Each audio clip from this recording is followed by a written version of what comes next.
Dun, dun, dun, dun. Good enough. And welcome everyone to the joys of, there we go, lives.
And welcome everyone to an exciting episode of The Energy That Surrounds Us.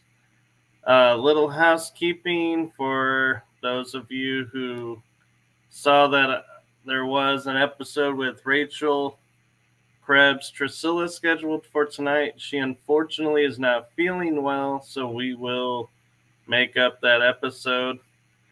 But on the flip side of that, I have a truly amazing guest to announce, and something very special about this guest, that this is marking LaLa's appearance on every one of my shows. Yay! Paranormal Versus, Riding Through the Unknown, and now The Energy That Surrounds Us. Thank you. This is cool. I'm glad I'm here. So you're the first. Really? Okay. All right. I like that. The first three-peater. I'm glad I am. Thank you. So for those of you who don't know LaLa, she actually does a show right before my show. So that's why we're starting 10 minutes late, was to give her a chance to shake off her show so she could be ready for our show. Yeah, thank you. You're welcome.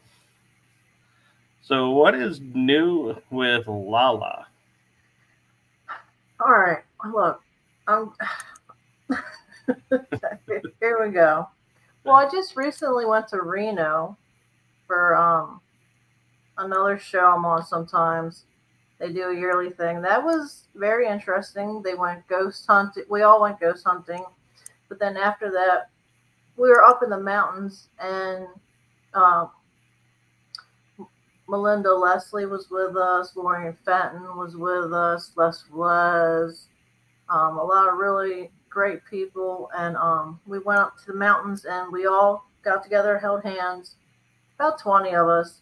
And we asked for aliens or craft to show up, and it was probably 10 or 11 at night, and a couple little things showed up. They were really far away, but one was like an orange orb and two little white lights, and it was really interesting that they heard us. And of course I call myself, I've never as a group done that before.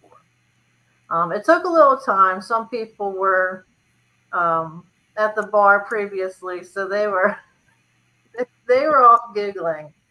but the group I was with, with Melinda, that was really, really cool. So that was a nice experience.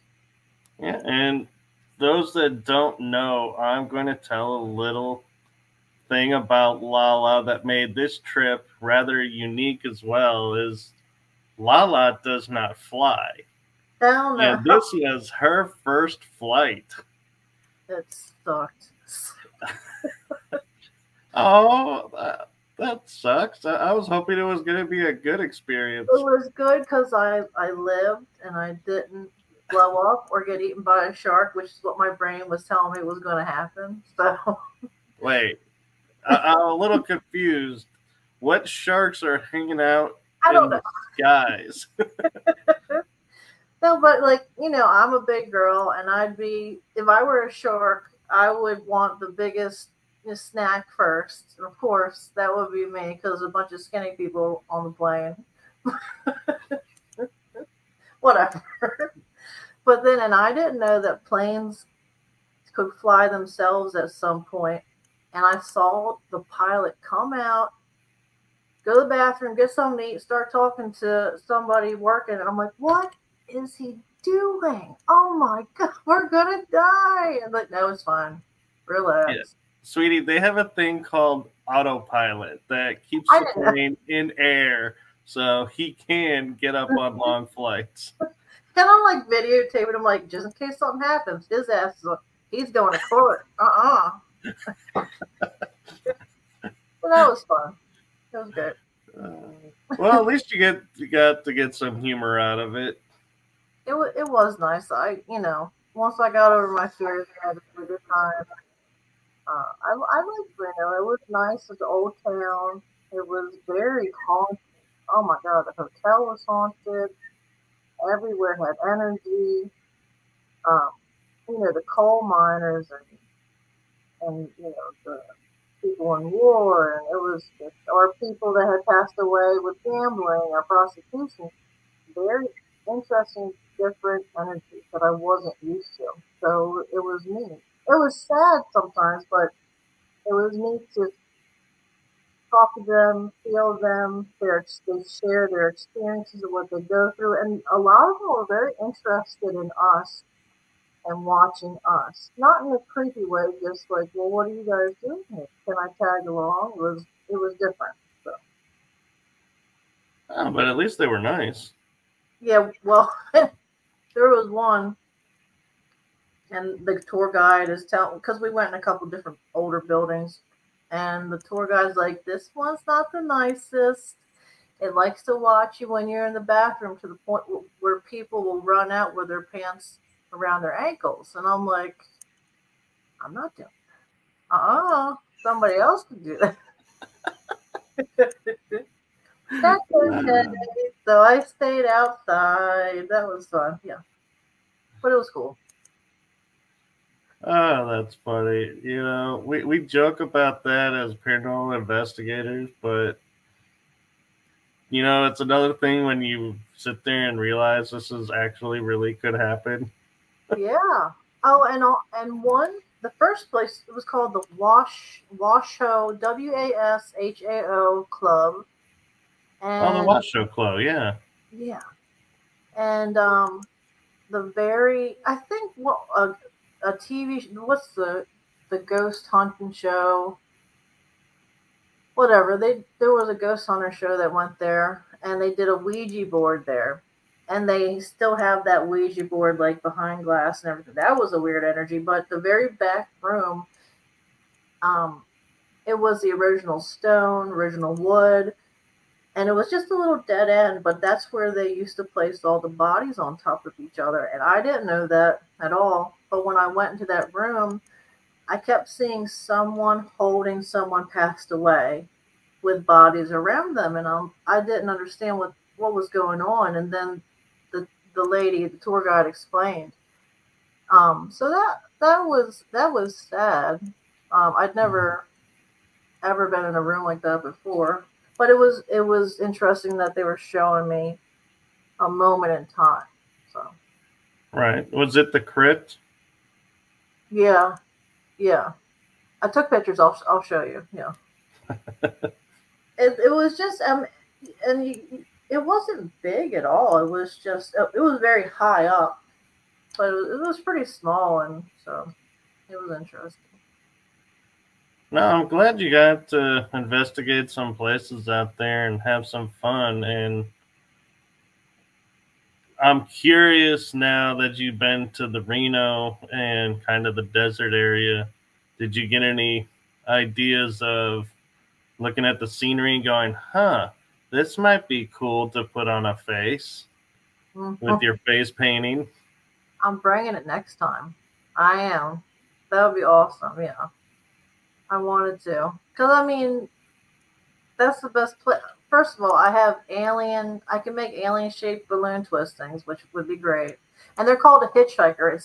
It's a round alien face on the balloon. And then the longer ones, the arms go around your shoulders and the legs go around your stomach. And it's literally called the hitchhiker. So that would be appropriate. And I'll bring my face paints. That would be so much fun. But I could just see now, too, going on investigation with that and hearing the balloon all the time and be going, we're going to pop that thing if you don't stop rubbing that balloon. It'll be interesting. You got to come next year. You should come. It'll be fun. Yeah. Michelle Barron is saying the Nevada State Prison has aliens. Ooh. Now that would be something to do. That would be interesting. We gotta go check that out. Yeah, that would be a lot of different. I wouldn't want the people that I go with to drink beforehand, because you have to be real careful about that. Oh yeah. You know, because even when I left, I felt something tag along for a little while, and it made me sad. It really did. I had to say, you have to go. This is, and I didn't even notice at first that it was still tagging along. I really didn't until I didn't feel like myself. It has it all. Yep. That's Michelle's backyard. So you were in her backyard. That's why I was like, she goes, yeah, it's my favorite place in the crypt, and that's how I knew. The only place that was the first real ghost hunt I went on as a large group professional, you know, or with other professionals. The only other time was there's a place in Maryland called Ellicott City, and Main Street, historic Ellicott City, is very old, and the buildings are all cobblestone. The streets are cobblestone, the walls, and that place did not want us there whatsoever. Just weird things happen, and so it scared me so much that it was the last time I ever did it. But I felt safer with a large group, so this was neat. Yeah, there are benefits to the large group, and there are disadvantages to it as well. So it's kind of a mixed. It depends on what you're going for. Because if there's more people, I won't get eaten first. I can. I love how you think the ghosts are gonna eat you. Look, my life, aliens. You never know. Well, you know, a lot of people are saying how they're not called werewolves. What are they called? What are the cryptids that are werewolves? Wolfman? The Dogman? Dogman. There's more cases, more than ever, especially on the East Coast around me. And, you know, I never believed in those things. And, you know, they terrify me. But if one jumps out, my big ass is running the fastest out. And somebody else is going to get gnawed on. In a loving, you know, universal loving way, okay? But I could just see it now. LaLa's going to be, I love you, my friend. You're first. I'm sending you to be dinner in a loving way. Get out of my way. Cool. And I've been watching a couple TV series. I usually don't watch TV at all, but for some reason there's this one I keep, and it's about they're living a life but then they are realizing they're living a life in a dream that keeps changing. So if they start to catch on, it goes into another dream. And it's interesting. And I'm thinking to myself, well, why? I know we dream so our body recuperates and energy, but why do we really dream? Because when we dream, we go in the astral world and we get visited by spirits and other beings. I mean, really, we do. We So, do. yeah, and I'm wondering, I know it sounds weird, but is this a type of dream too? But it's more physical, and we don't know. I mean, this is what I've been thinking about lately. It's interesting. It sounds dumb, but it's interesting in a Well, way. actually, I gotta tell you, Linda Judd is asking what's the name of the show. Ooh, I'll find it. Hold on, I'll get it right now. It does sound like Doctor Who, Linda, but it's not Doctor Who.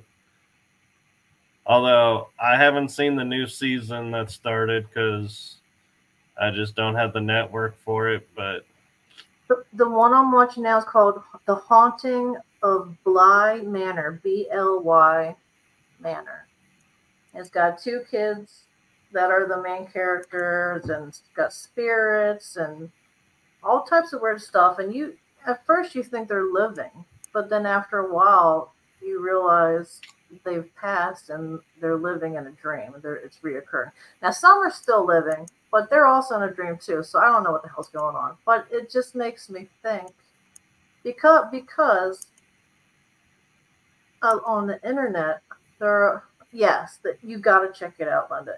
It's all, and I don't like TV usually, but this is really good. But there's people all over the world saying how when they dream and they realize they're dreaming, or if they ask for the time or the date, or they say out loud, I know this is a dream, every character in their dream switches and their face just goes, they either get angry or blank, and the person either gets pushed out of the dream, killed out of the dream, but it's like it's a no-no in our dream world to know that we're dreaming. And sometimes there are people that have had experiences in their dream where there's one character that helps them get away.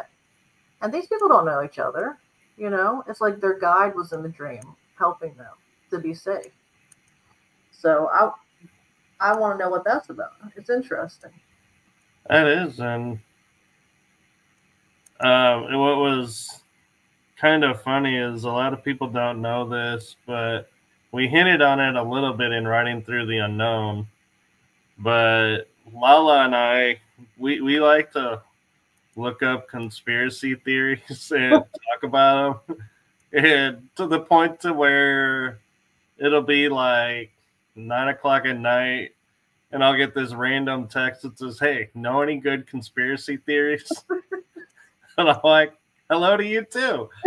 I actually do, yes. And I'll give her a couple, and she's like, "Man, that one you gave me was really cool, but you got any more?" And I'm like, "Man, you went through that fast."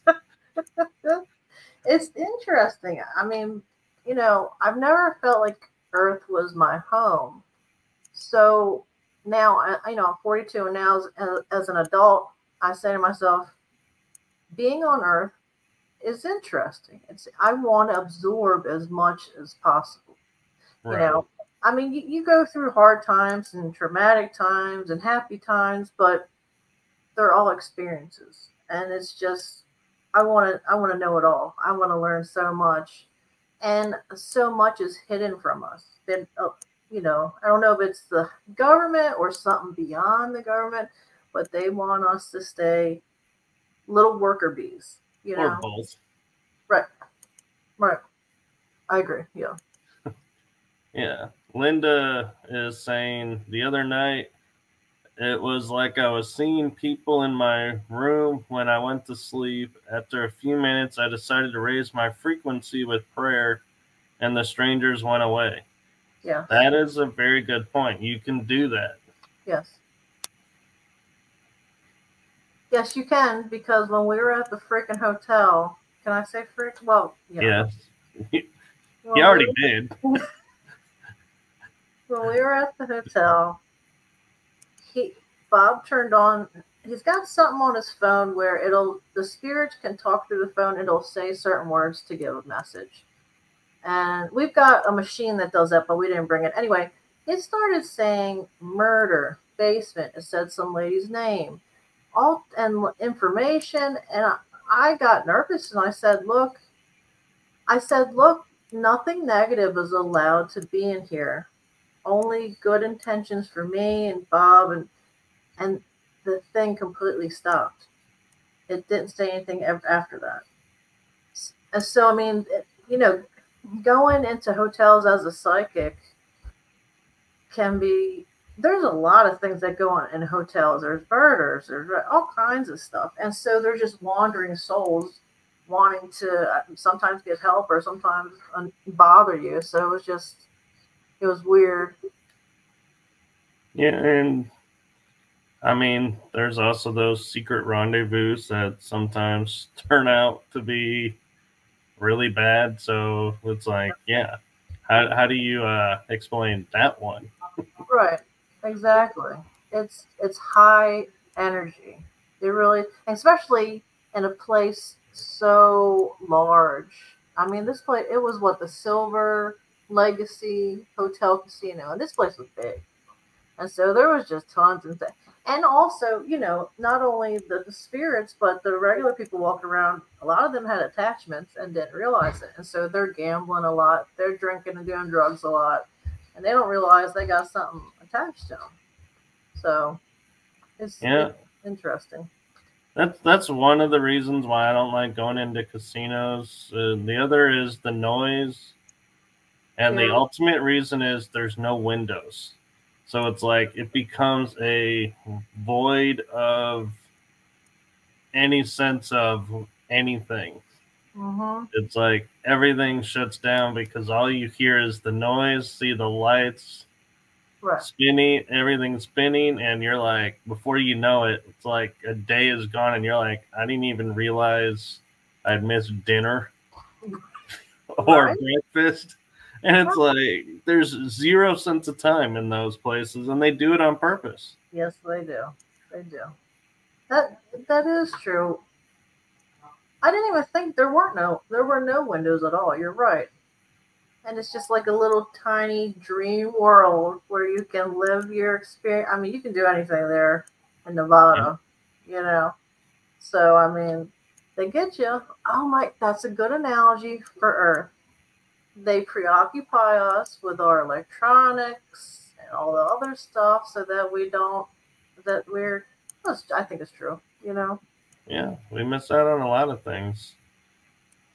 I think if we were taught from birth how special we are and how magical we are, that one, I think we could heal ourselves better. Now, I know that because the CIA has documents that we can heal. I mean, they've done testing where someone lost a limb and it grew back by they did certain things energetically, and it makes sense because when you get a paper cut, it heals, so this is just a more extreme version of what we can do that we don't know we can do. Right, and them doing what they're doing is they need to be able to finish, because if they're in the middle of, say, doing a clandestine overthrow and they get killed, then they got to put in a new person. And it's like, well, how do we know where this person was at? How far in were they? What stage? Right. So, yeah, they got to make their agents able to heal fast so that they can complete their missions, because nobody else knows what they're doing. Yeah, that's true. That's a whole nother problem in that agency. You got agents flipping, doing whatever they feel like and going, hey, it's the company policy. Whatever. It's cool.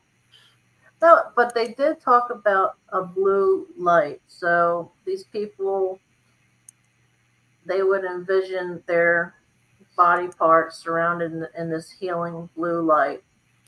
And then for something else, it was a different color light. So it's interesting how colors affect what happens, which I didn't know. I had no idea. Colors have frequency. Okay. Okay. Just like black is a color and everyone says it absorbs all the other colors. No, it actually is an individual color with its own frequency. We just, because in our view, you can't really see red over black, so we go, oh, it just absorbed it. It's like, no, it's not absorbing the color. It's just its frequency is different from the other colors, so it stands out, just like white has its own frequency and stands for different things, and it all depends on the intention that people put behind it. That's true. I wonder why, like at my home, I had a black mist that would visit every once in a while in the basement, and none of the white orbs would ever go in the basement, ever. So I did the sage clearing out. And the black mist went away, but I wonder why the universe shows something negative, or maybe not pure, good intention in such a darkness. How did that become? And the good is the pure light.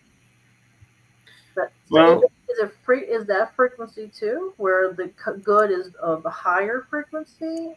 So it can be, and also one of the things that I noticed that's from a lot of metaphysical trainings that religion tried to take and absorb and use was, if we were totally good, how would we know what bad is? Yeah. And so by having a darkness, we know what light looks like. And we can, our mind can process the differences. And because we've been taught duality, we assume light good, darkness bad. And it doesn't necessarily mean that. Like I grew up seeing shadow spirits all the time in the corner, out of the corner of my eyes. Really? It never did harm to me. They, they would run and hide just, unseen. And I hear a lot of people go, "Oh, shadow beings are these dark entities." I'm like, I don't necessarily agree that they're always dark. And so I think some of it too has to go with what the people who are around are their filters. So like if you're in a space and you're saying, seeing this black mass and going, "Oh, black, that's dark," and you're in a creepy space, you're going to be like, "Oh, that's really creepy." Your mind is going to filter, okay, we're seeing a dark, bad thing. We need to get out of here. Yeah. Maybe it wasn't. That's true. That is true. Yeah. I believe it. Look, there's so many things we just do not know. And the world is nothing that they told it was. I mean, it's not even, the world we live in isn't even close to what they taught us, Right. So I believe it all until I see if it's not true. But if somebody says something, I'm like, you know what, that could be true. It really could, because you just don't know. I think that we're in a realm. There's the argument of flat Earth, round Earth. I think it's a realm. I think it's neither. I don't think it's flat or round. I think it's just we're in a dimension that's physical, and we like to label, and I guess, I see this. What I want to know. Go ahead. Sorry. Go ahead. I was going to say, you would be following the Nordics. Really? Because the Norse mythology is there's the 9 realms, and we're in Midgard. So they call it a realm, actually. Really? And the Rainbow Bridge is what you cross to go to the other realms. Shut up. Really? I'm sorry. Really? I have every time I lose someone I love, in the dream, they're by a bridge. Every time. And I figured it meant like, oh, the crossing or what, but I truly didn't understand the true meaning of this bridge. That's Yeah. interesting. Asgard is one realm. There's Midgard, and there's a frozen realm where ice giants live, and there's a balance of all the realms, and that's what their religion and their mythology is based on. Is just like you're saying, we're on a realm. We're not a planet. We could be a planet within a realm, and Right. who's to say? But the biggest thing that got me was growing up, on the bus, sitting there, sitting in the back, no one to talk to. You kind of look outside the window and everything, and I would watch the light of the sun, the disc being rotating different ways, and everybody would say, "Don't stare at the sun; you're going to ruin your eyes." Right. I had better eyesight than most people I know, and I'm like, I stared into the sun. Right. I've looked at eclipses straight on without glasses, and I'm not blind. Yeah. And Yeah. so yeah, it's like we really know how things affect us? And the one that I got one day, I was looking at, and it's like my mind got like a momentary lapse of, wait, something's wrong. I'm in a matrix. I got to be in a matrix. I remember being taught in school, the sun is up during the day, the moon is up during the night. They never are up at the same time. Yes. And I look up in the sky and I'm like, there's the freaking moon right there. And it's daytime. Yes. I've noticed that it's been up every single day for what? I noticed it 10 years ago. I was in Florida visiting my parents, and I'm like, what the hell is going on? And even with the eclipse, people were getting videos of the moon on the other side. So what was going in front? What were they videotaping if the moon was somewhere else? Right. And that's where I've had a couple of theories. And real quick, Linda, to answer your question, if you missed much, yeah, I'm sorry, you kind of did. We covered a bit, so you might want to watch the replay. But right now, we're kind of touching on things that we were taught that aren't really what we see, and so we're starting to question, how long have we been in a false reality? Right, and it's not his fault. I have ADD and I bounce around, and he's my friend, so he's being nice and bouncing with me. Actually, anybody that watches this show will tell you I bounce around too, so you're in good company with that. But so we were talking about the eclipse, and the theories I've heard was it was the black sun in front of the sun. It was an alien ship, or it was another object that was in place of. So, we'll truly actually never know, because that was the one thing about the eclipse that I found was really interesting, is when you put the glasses on, you see the sun and everything else is pitch black. When you take them off, now that I think about it and I replay in my head, what did I see? I cannot with 100% certainty say I saw the moon in front of the sun. Right. I know I seen a black disc move in front of, and so it's like one of those moments of, was it not there, and my mind just put the image of the moon up there. So subconsciously, I would say, yep, we're having an eclipse. There's the moon. Right. This is And really cool. our brains do that so that we're okay. Our brain, like, that's why we see faces in a lot of things, because our brain has to kind of do that so we can understand and feel better and safer. But and you saw Dark Side of the Moon, yeah.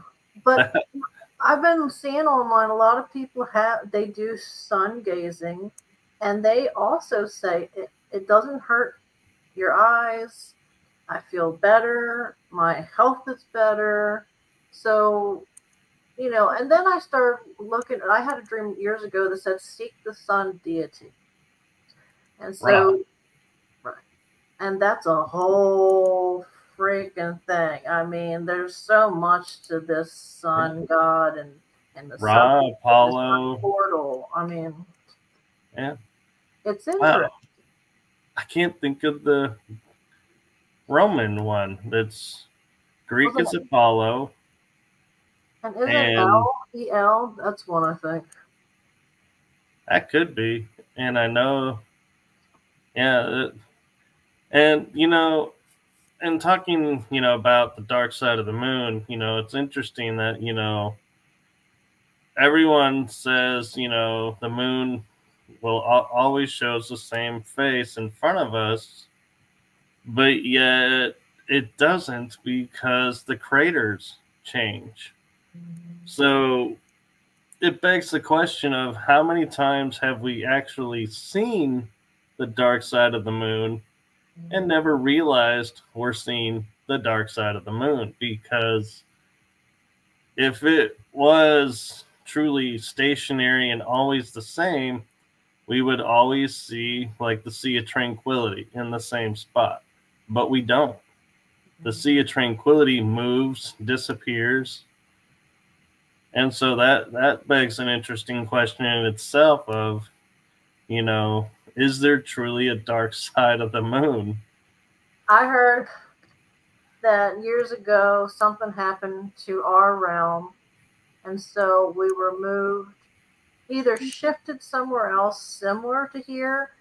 And our sun now, because everybody's saying our sun's so different, it's not our sun anymore, or like it's not our moon anymore. I mean, there's a lot, even the quote normal people that don't believe in conspiracies are saying something doesn't feel right anymore.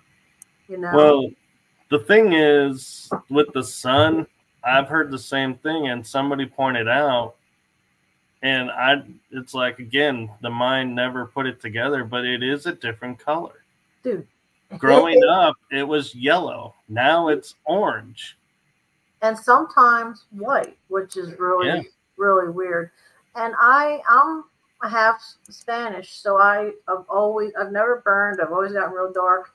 And now if I'm out there 10 minutes, I get burnt. I've never had freckles before. Now I get freckles. I mean, it's just my plant. I mean, I think it's cute, but whatever. Anyway,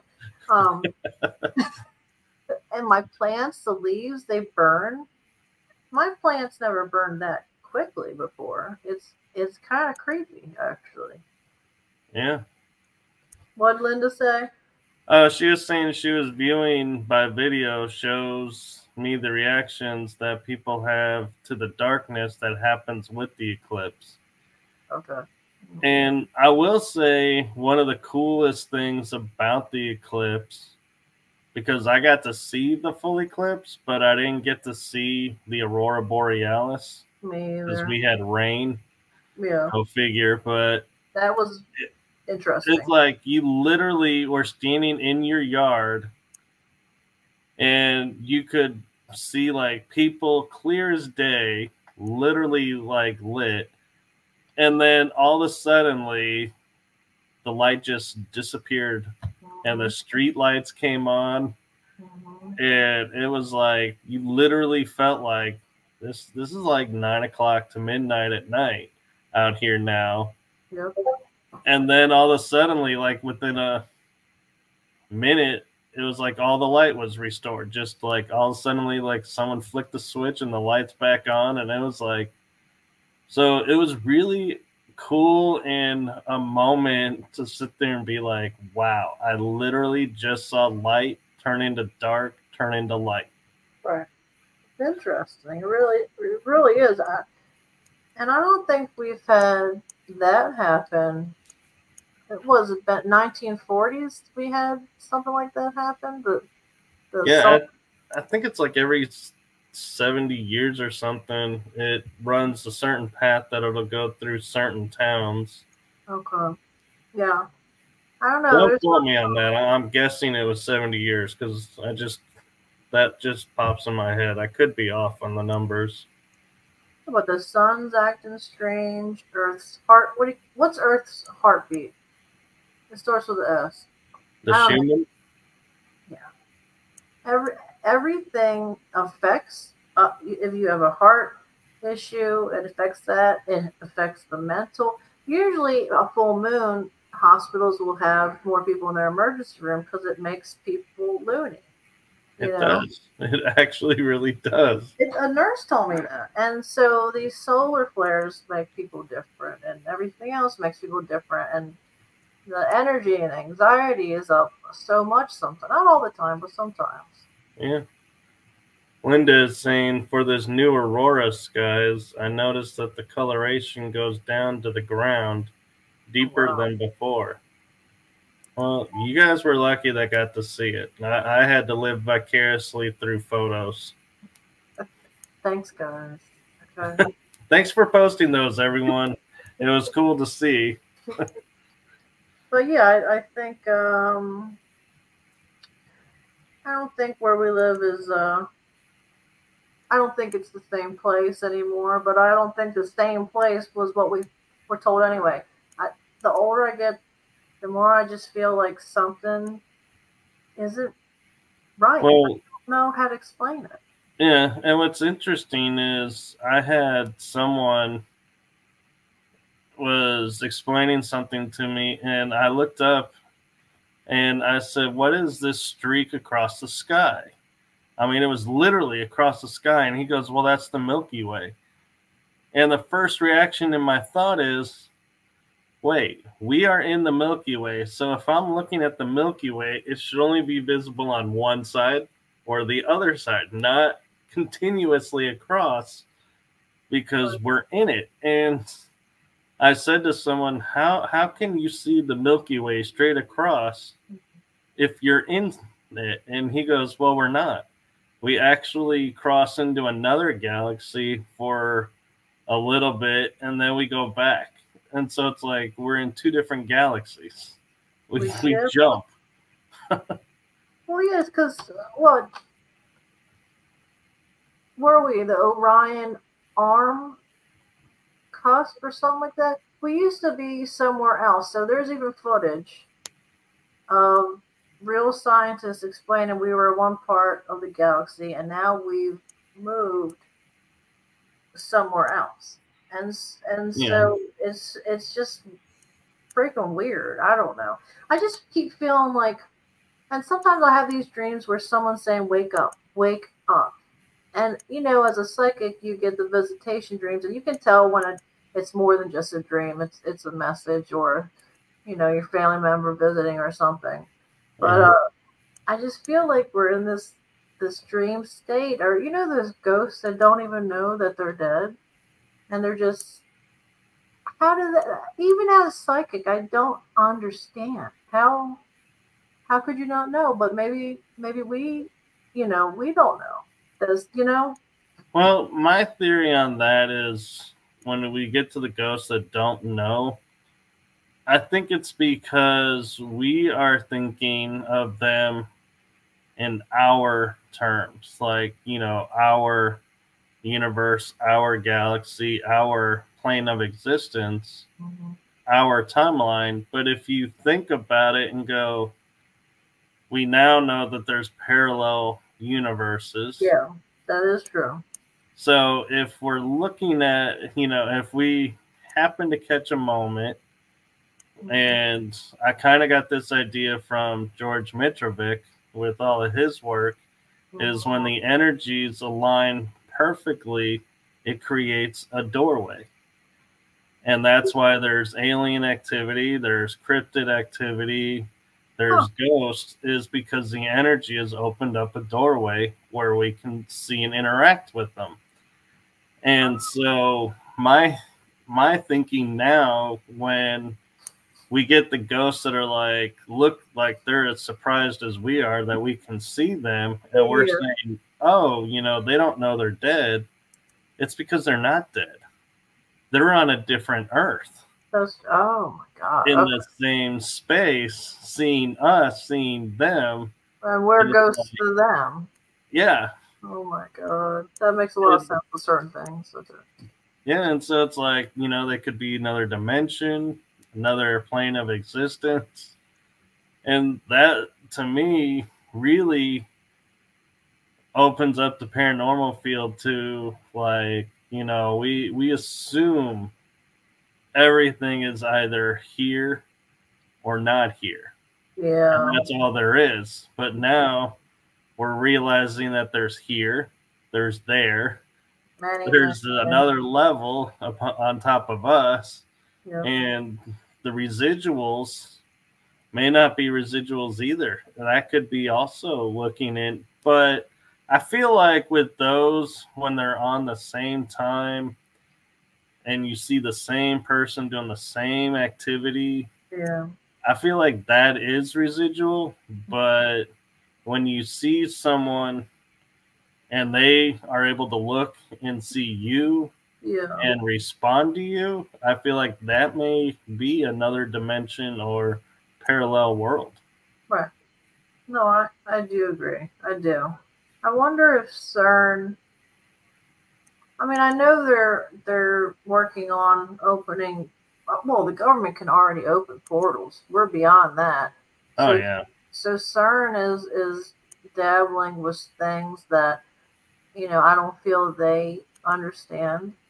And one of the scientists said that he now believes in God because of what they brought through. So, and you know, in the eclipse videos, people got a lot of videos of things, large things, not crafts, but yeah. I don't know if it was dragon or just what the hell it was, but they've got these things flying through the sky. So, and of course, we are, maybe they've been doing it. They've been flying around. I don't know, because we're always on our phones or looking down. We don't look up anymore. But no, we don't. Right. But the one, I want to say something real quick about the moon. I probably said it to you already, but so I now believe most of the Mandela effect. Anyway, not all of it, but I do have some things that I remember differently. But I remember a couple years ago, I looked up at the moon at night, and I didn't see the face on the moon. And I thought, well, that's weird. And so every night for a week, I still didn't see the face.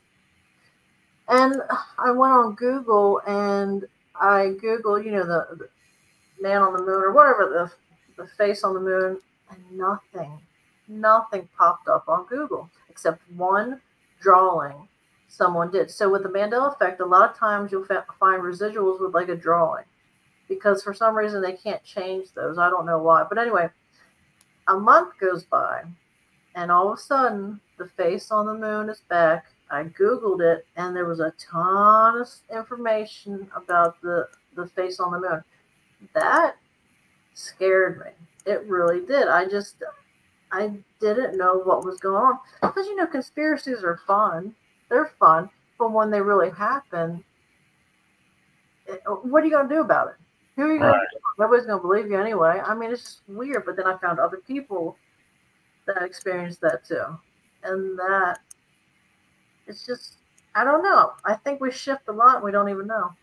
Right. And I was going to piggyback real quick on another idea with the spirits that we were talking about. Yeah. And we assume, because we see spirits floating or walking through walls, that, oh, they can phase in and out. Mm-hmm. Well, somebody did research on certain places where they were seeing this a lot, and found the house layout was different. And they were walking the original house. So they're not walking through wall because the wall was never there when they were there. Or if they look like they're floating up, they're walking upstairs. I believe it. I do. And so it begs the question of, as much as we alter floor plans of homes and everything, how interesting it is that the people who we call ghosts or spirits that are there don't register the new look. They only register their own and move accordingly. And so that's another interesting thing to think about. Maybe that's why, when the whole story goes with people that move into a home and start busting down walls and adding new things, they have a spike in paranormal activity, and that the spirit doesn't like it. So that makes sense too. They're changing what they remember, and maybe they are aware of this and they want it to stay the same. It's strange. I always wondered why they would get upset when someone was changing the house in some way, because that's on most paranormal TV shows. Is I started doing this to the house and then things start flying off the cover. Like that's how it starts, Yeah.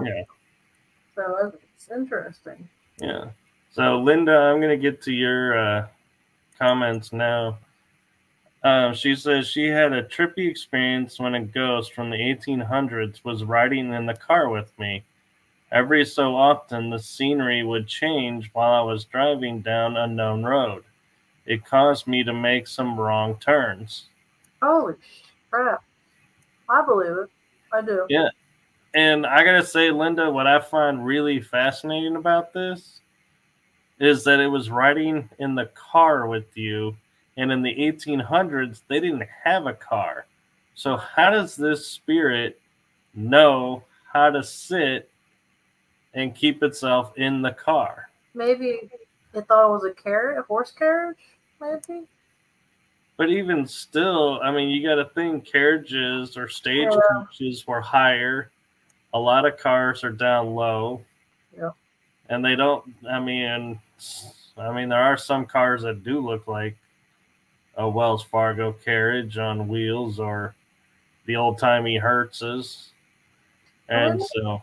Isn't that interesting how, I like to think of us as powerful beings, but really altering our view on, like, it changed the world around her. What she was seeing changed. That's crazy to me. Or like aliens, they can numb you and make you forget, or spirits can make you see other things. It's so strange to me, and that's another reason why I think that we're in some weird realm and it's not really real 100% of the time, Right. It's interesting. She says, remember the guys that used to use radios to talk to each other?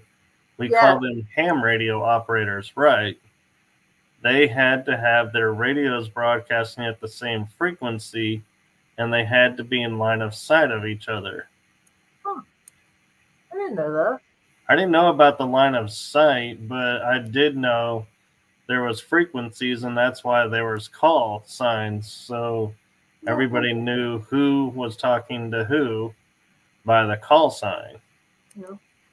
And now I heard that. Let's just keep watching. Yeah. It's interesting. Yeah. Yes. I'm glad you have seats in your car, Linda. Yeah, no, I do believe that the timeline, 2 timelines. I do. Yeah. I really do. What the hell was I going to say? I forgot. We were talking about radio broadcasting and frequencies. So I heard that a long time ago, the music they used to play was good for our bodies and our energy and everything. But somewhere along the line, when something got in control of us, whatever's in control of us in the background, right? The shadow government, that's probably not really humans to begin with, but whatever, I don't know. Maybe a mixture. They changed the tempo or something about the frequency of music. And so now when they say like be careful, listen to rock music I love rock music, but it's the frequency of this music that we listen to now that isn't good for us. What I'm getting at is there's so many things that aren't good for our frequency. The phones mess up our frequencies, the power lines. I mean, I know it's on purpose to keep us locked in this little grid prison. It's weird. I mean, does that make sense? It does, and so that we're sick all the freaking time. I mean, Yeah, and I'm gonna shamelessly plug you for a second, because talking about the frequencies from the power lines and the phones and everything, Yeah. LaLa actually does do some artistic work with a means of blocking that called organite. Organite. Thank you. Yeah, it's real. I found out by accident when my dad passed. He would talk to me through my phone, so he would put things on my phone for me to look at or read. He was very spiritual. He was a Reiki healer, just really, really sweet, kind guy. And he passed by accident in his room, but I swear, I really think there was some negative energy there. But that's a long story. Anyway, I found out about the organite through my dad, and I started making it. And I believe in it. Now, it's hard because you have to be precise with the mixture of crystals and the resin and the copper. So it could turn out to be really pretty art, or it could be more, it's scientific and actually help. But there's proof that it helps. And the creator of it, he was a doctor, I think. He originally made it for healing, something about sexual healing. Not like the weird, Anyway, but it branched out into other stuff. The point is, he carried one of his organite machines over state lines, and he got arrested and died in prison. Now you know that crap works if they're arresting somebody because of this, Yeah. I'm going to put it in the chat room for everyone. Thank you. I gotta make you. I forget everything lately. I swear. I gotta make you one still. I started to. Well, at least there's that. But then I got into the texture art. I don't know. It's like texture painting where I don't know. Anyway, whatever. I'll get back to it. No, it's totally fine. And I'm not too, I'm not holding it on you that it's, several months late. But joking aside, I stumbled on organite through a friend, and he said he goes and will go to power stations or to a power line nearby, and he'll put one on the base. Yes. And he said he's surprised sometimes that he would drive by and it would still be there. Mm-hmm. And that nobody would take it away from there. And I was like, to me, that was the more interesting thing, because, when you're, how many times do you leave something out and about and return weeks later and it's still there? Right. Yep. There's something called a cloud buster, where it's more of it looks like a hockey disc or a hash disc, depending on who you are, but whatever. It's a round dark disc, and that's what you're talking about. That they leave it by power lines or each corner of the house. Some people drive around, throw them out their car. Yeah. And there was one older man. He's on YouTube. Helicopters started flying around his home because he was doing that. that it's interesting. And even there's one. It's called Shungite. Shungite. Yep. The Russian government uses that in their machines. And also if you can get it powdered or as a rock. It's a little black rock, like charcoal. And if you put it in a cup of water and freeze it, the water will freeze, and it looks like a little tunnel swirl that it freezes in. It's really strange. So that's a frequency, and you can put that in your orgonite. You can put that in your garden. Yeah. Sorry, I was saying good night to Linda. She's got to go take care of some stuff. But yeah, and what's funny, LaLa, is remember when you were saying to me, oh, I found this new thing that I think you're gonna be really interested in. It's called Orgonite. And I said, yeah, I know Orgonite. Yeah. I know Shungite too. I've had it for quite a few years, and okay, cool. It's a little. It's almost humorous how the universe works. Everybody is starting to get the lingo and going, oh yeah, you need this or that. It's like, oh yeah, now everyone's catching up to us being like this paranormal spiritual people going, yeah, we've had. And when I love how like Heidi Pop, she coins the term the way showers, and it's like I feel like that's what we're now becoming with having the Orgonite and the Shungite, is for all the people catching up going, oh, I need help with this or that, going, oh, we got you. Take one of these, of these, put them here, you're good. We already know this works. It's true. Everything put here on our realm, our world, is to either help us or protect us or harm us. So every little thing has a reason. There's everything. I've learned that getting older, and it's interesting. Our bodies are very magical, and so crystals they help to a certain extent. They do help. If you want to help with dreams, was it a pink quartz under your pillow or something? No. Is it rose quartz? Rose quartz helps with also romance. It helps too. Yeah. But the amethyst too, that's helpful.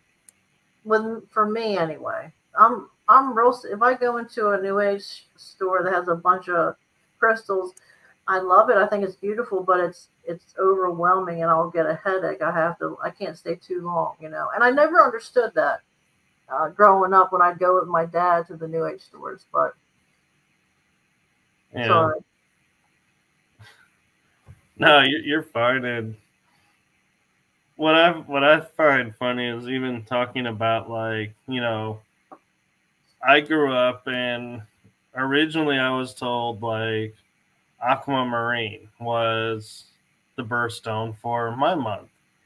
Okay. And I was like, oh, that's cool. And then somebody goes, no, that's not your birthstone. Bloodstone is your birthstone. I'm like, well, what the hell is bloodstone? And I looked it up, and it literally is a shiny stone that has droplets of red, and they say it looks like blood, and that's hence called bloodstone. And so I was like, huh. So I went from aquamarine to bloodstone, and now I look at books, and they're like, well, actually both are. And I'm like, oh. And so it's like, I feel like when you're looking at the crystals, you got to be cautious of what book you're looking at, because I feel like the people who did the egg argument got a hold of the crystal books and decided to do the same thing. Yeah, it's true. But also, my dad taught me that if you put your hand slowly over the crystals or anything, like tarot cards, whatever, when your hand gets a little bit warm, a nice warm, not a painful warm, that's your energy saying, this is for you, take it, or read it, or it could be a book, whatever. That's what I've learned. And it's always the thing. And to be honest, if it is really red hot, it's probably they're tired of telling you this is for you, and they're about to smack you with it. Be like, will you take this home already? Really? I feel so bad for my helpers, I swear. I know they're so over it. Like, really? Come on, you know. I literally have video of one of them showing up as an, I told you, it was at night, showed up as an orb. It became a human head, neck, and shoulders, but it was just light. It was a light human. It moved the heavy camera to where it wanted me to put it, went back into an orb, shot off. I like that one. That one's like, you know what? Screw this. I'm doing it. This girl's too slow. Let's just do it. Yeah, and I mean, we make the jokes of, you know, they're here helping us, and it's like, you know, let's give them a broom or something, you know, have them help us with chores. But please, yeah, please. It's like, you know, and people forget that, and I think this is the thing that a lot of people don't focus on and remember when they're in situations is we have teams, guides, whatever you want to call them, standing by specifically for you. Yes. And all you got to do is say, I need help with this, and boom, they're there doing exactly what you needed help with. Yeah. And I think we've been so, I'd say, almost want to say manipulated by society and everything to tell us we're alone. Yes. We're, you know, which we never are. Right. Not in a creepy way. You know, the team's not there with binoculars and cameras filming everything we're doing. Thank God. Oh, God. Yeah. But, I mean, and it's like, you know, how much different would our world be if we actually remembered they're there to help us and actually asked them to help and engaged them? And allow them, when you ask, also say, I allow you to help. That's what I was taught too. You know, even when I didn't say I allow you, I guess your heart is allowing them. So you don't have to always say that. But yeah, when I went through a lot of really rough things a couple years ago, and all I had was me asking them for help. I didn't have anybody to help me, literally, no one. And I would just every single day just ask for certain, like, you know, help or this or that, and every wish or what I asked for came true. Every one. Now, some of it took 2 years. Some of it took a couple weeks. But every single one that had good intentions came true. And I wasn't sure if it was going to. I was just so desperate that I was hoping someone could hear me. And they do. Yeah, and I just want to give a shout out to, I know we've kind of mentioned her, Heidi Pop, but you had mentioned students, you know, and how they're, you know, being taught and everything.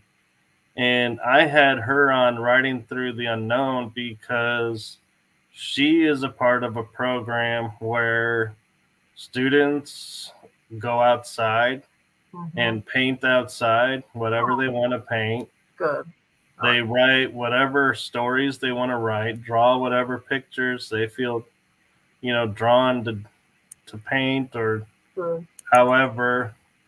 They're, you know, being taught that their mind is there for, you know, learning, and what they have to say has value and meaning, and not being told, here's the script we want you to know. You have like the year to learn this, and then you're going to spit it back at us. And if you don't, you're not advancing. I'm like, I love how she's like, they leave that behind. They don't use that system. Good. And Good. they empower the kids. Good. She's really, really nice. She has nice energy. She's a kind person, and I think that should happen for every child. I do. I don't like the fact that we're born into worker bee mode, and if we don't do, like you said, if we don't learn this in a year, then we're considered there's something wrong with us, or slow, or this or that. It's bullcrap. It really is. We're all special beings. We all learn differently, and some of us just can never be a worker bee ever, and then we're kind of the outcast. And the other thing too, the flip side of that I experienced in growing up that I thought, I always thought really was horrible is I was in elementary school and we had a foreign student move to our area and was going to our school, and he was so smart, and I was like, I'd ask him questions, and he was from Belgium, and I remember his name was Kuhn, and I'd be like, you're so, you're like, how, you already know this. Why are you, here in this, situation? And he goes, oh, I'm actually a grade ahead of you in Belgium, but because I'm here in America, they moved me back a year. Wow. And I had to repeat a grade. And I was like, that just, to me, was like never sat well. I was like, that was unfair. Right. Because if you're in, say, the 6th grade, wherever you go, you should be in the 6th grade. Yes. It shouldn't be, even though you're at this level, because you're in America, we're going to put you in the 5th grade. And we are taught, in my opinion, we are taught as Americans that we're the smartest and every other country's dumb. Except for China, because we can't have any technology without them. We are the best fighters. We were never wrong, like it's crazy. And, people we talk about how horrible North Korea is. Dude, we're getting there. Maybe we're already there and we're so brainwashed we don't know. They want to take TikTok off. Now you mean to tell me? Look, fine. There's a lot of crap on there, but there's a lot of truth. Like people going through floods, and this is stuff they don't tell us on the news all the time. We are learning. Our France having riots. They don't talk about this. We need to know about this, and they want to shut it down. Why is TikTok their priority when there's so much other crap that they need to be working on? Because they don't give a crap. They just want to control us. That's my opinion. Well, actually, I'll take it one step further and say why they're targeting it is because a lot of, I've seen a lot of videos and in my feed, and I think it's because who I added as followers and who I follow, they kind of create the content sometimes around that. And I will get a lot of people who have channels about how, this about the Anunnaki, or this about Nibiru, or this about this culture. And it's like the esoterics are flooding TikTok. And there's a lot of channels exposing all of that. Like Tartaria, I believe, is even prolific on TikTok. And so that's interesting. If you're wanting to keep the esoterics hidden, you got to get rid of the platform they're on. You brought up that topic. We should have a show about the Tartarian, because it's something I think is interesting, but I'd like to dive more into because a lot of people don't know about it. They really don't. Oh, I know. And I think that would be a good show that we could write down, remember, and do our homework, and then for real do it. I did an episode with 2 people on Tartarian. Julia Kaman was the one that, the reason I originally was like, excited to have her as a guest was she was doing a conference, and her topic was the Tartarian Empire. Oh. And so I was like, hey, if you're going out and speaking about this, Right. that's who I wanted her on to share. And one of the biggest things that we discovered was, and this was something that kind of, like you're saying, is hidden from us. But during World War II, before World War II, you didn't hear much about children, refugees, and needing, them to come to other places and everything. But in World War II, all of a sudden there was like a huge amount of orphaned kids, and it became very prolific, and everyone was like, oh, we got to help the kids. We got to help the kids. Well, the one thing we put together, and Julie and I were talking about, was what was the biggest thing about World War II? Not stopping the Nazis. It was just getting to Tartaria to get the technology and to destroy, so that you could erase it from history. And all the refugee kids were not like, if say like there was busloads of kids from Poland. Well, they may not have actually been Polish. They were probably Tartarians. Right. Yep. Stripped away from their land. Yep. And sold into the slavery system. I believe it. I do. Because things just don't add up. They don't. Yeah. From the what little I've looked at it, because it's hard to find a lot of information about it. It for me, it was hard for me to find, but it's interesting. And there were reports in Nevada of red-haired giants.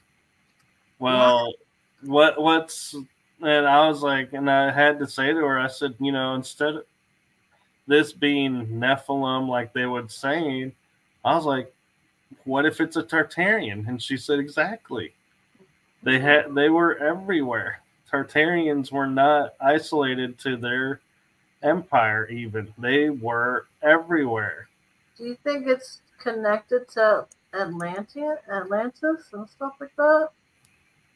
Oh, I think the Tartarian Empire has been around for a long time, but I think it came into attention because there's maps that you can find of the 1800s. I don't know if it's in the 1700s, but I remember 1800s.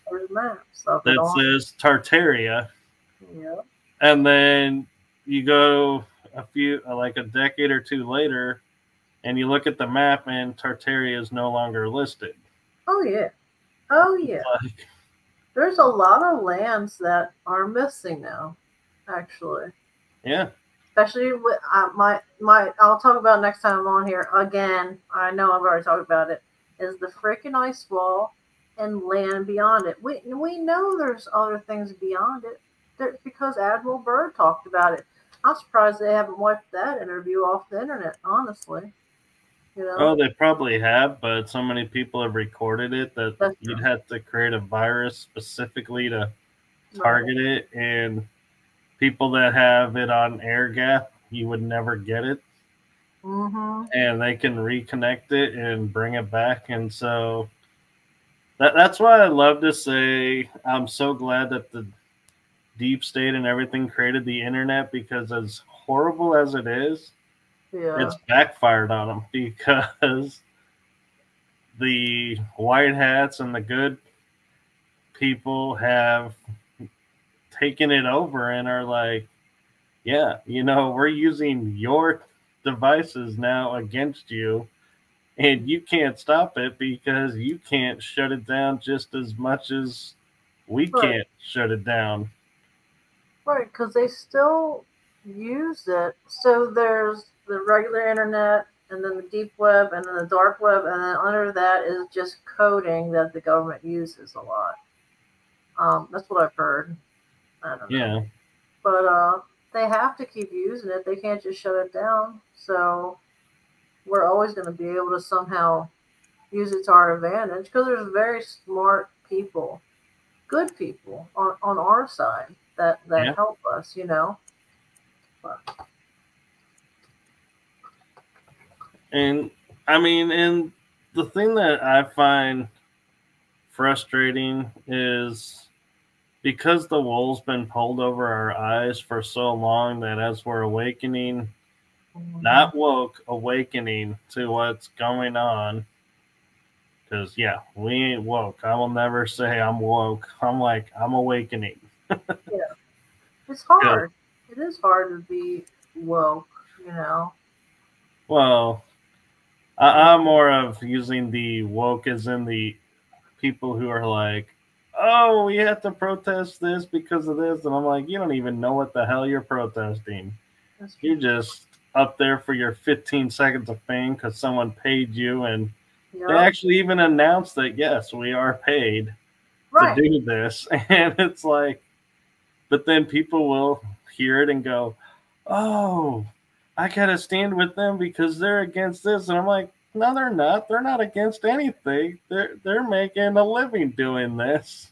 And you're just too naive and too asleep to realize, it's all you're following the paid criminals, so to speak, instead of thinking for yourself. It is a distraction. It is, all of it. It really is. All this stuff on TV and all the politics and this and that.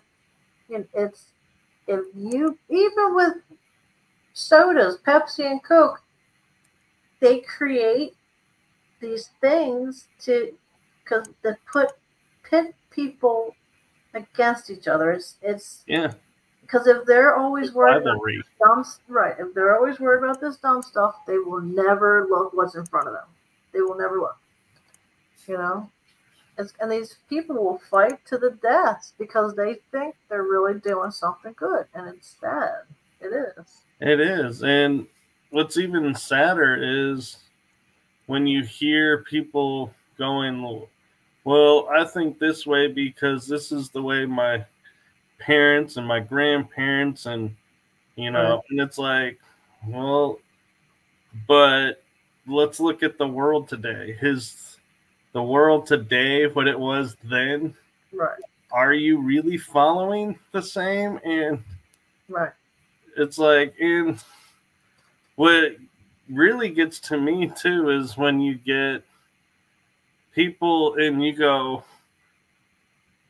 so you're actually supporting the people who are putting you down, and here's the proof of it. They're like, oh no, that's that fake, and you're following that, you know, line of thought from these people who are wrong, and it's never like that. And you're like, dude, here's the proof right here. It's on their own documentation, and they're like adamant no. And it's like you get to the point where you're like, you just can't help some people. It's all a big freaking show. It is. Everything on TV is to distract you. It's a show. It's to they have subliminal messages in movies and TVs. I think when they first brought the TV out, the government workers some of them wouldn't let their family watch it because they knew what it really was for, to control. Yeah. And what was funny is, you know, the biggest testimony of that was look at the drive-ups. The very first drive-ups were just movie. You drove up, you heard the movie, you left. That was it. Then someone said, oh, we could make this a family event, but how do we do it? And all of a sudden you had the Raisinets or the candy dancing on the screen saying, go to the lobby, go to the lobby. Yep. And what did people do? They got out of their car, went to go get snacks, came back, and were like, yeah, this makes the movie so much better. Yeah, well, I remember when I was a kid, my dad and I went to the movies, and all of a sudden, we were watching commercials, and it wasn't even about food. It was before the movie started. We both got up and said, we want popcorn. And we looked at each other, and my dad, he was he was a federal food inspector, but he was friends with other government people. And he goes, they put subliminal things in there. So Yeah. it was just weird. And I always like to think of myself as strong willed and this and that, but if they wanted to, they can make us do anything they want. They can. Yeah. And to a point. Anyway. Music, going back to the music, and Hollywood and the music industry has been infiltrated. Oh, yeah. And they are, responsible for some pretty horrific things, but we'll save that for a different show. Yeah. On a different day. But one of the things that I have noticed, and I'm sure you've noticed, LaLa, is listening to certain bands. It's like, for example, for me, listening to Imagine Dragons, it's like I feel uplifted. It's like I'm like, ooh, I feel energized, ready to go. Mm-hmm. And then I'll put on some other music, and I'm like, well, now I'm feeling kind of like, Yeah. My energy level drops.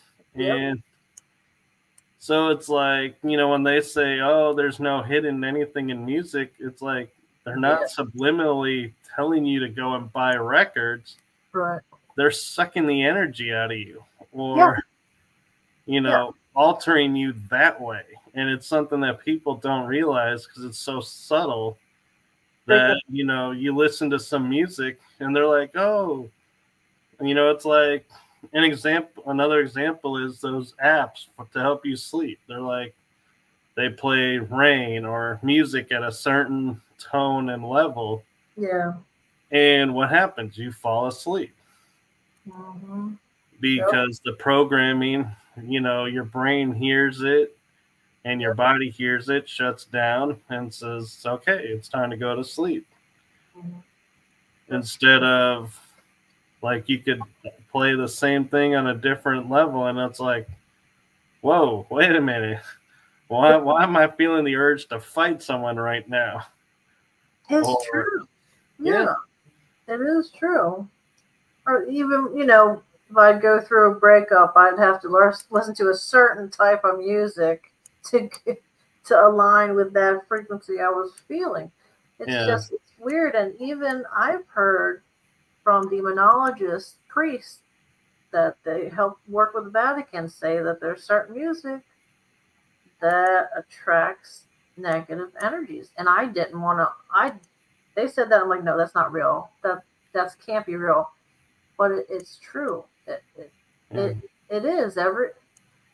And we're also programmed by genre names, because there's like certain genres that I was like, I will never listen to. And one band in there was Tool. And so I was like, I will never listen to Tool because I hate that music, but I never listened to them. Yeah. And a friend sat me down and said, do you know Tool makes their music to the solfeggio scales? And I was like, no way. I love Tool. And he goes, yeah. And he goes, have you ever heard them? And I said, no. Mm-hmm. And so he played a song, and I was like, oh my God, I missed out on this band. And a lot of their artwork on their CDs are very interesting. They tell a story. I mean, I don't know how to explain it, but they know a lot more than they're letting on. So I think Tool Maynard, the lead singer, very interesting person. I like it. I do. Yeah. I like it. All right. Anyway, I can stay about a couple of minutes, and I gotta head out because I gotta get up early. If that's okay. Oh no, you're fine. And yeah, I was about to wrap it up myself. Sorry. I was gonna say to Linda, I'm glad you made it back in time to catch the end of the show. We appreciate you being in the show. And one thing I was going to ask, though, of you, LaLa, because of your perspective of the different shows, is without worrying about hurting anyone's feelings, which one was your favorite? Out of your shows, or Yeah, oh. because you've been on all three, so it's like you got a taste of all three.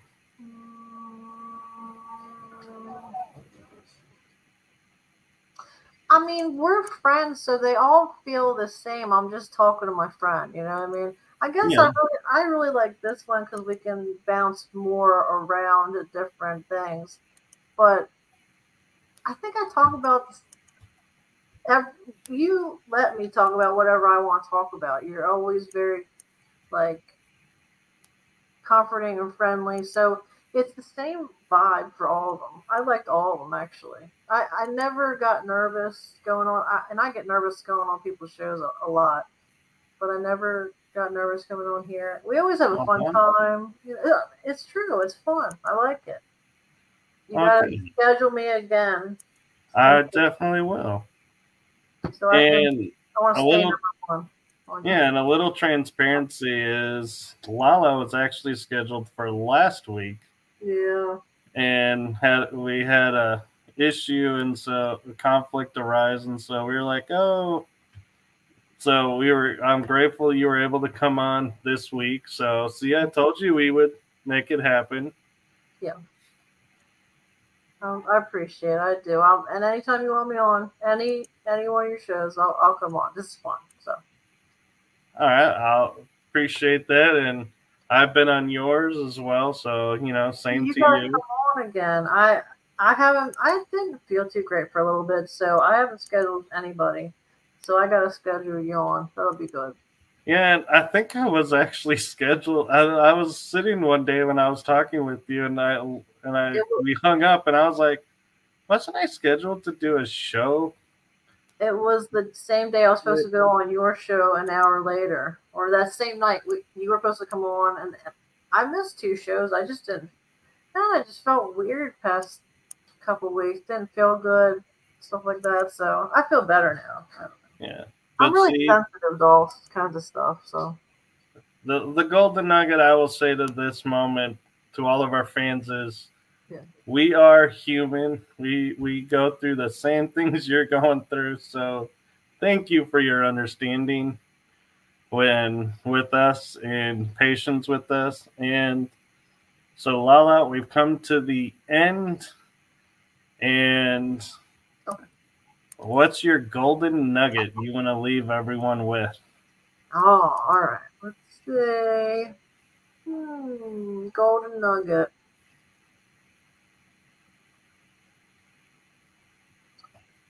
And by the way, I want to point out you have a different backdrop, and I think it's really cool, actually. Thank you. That's what I would always dream of when I was a little girl.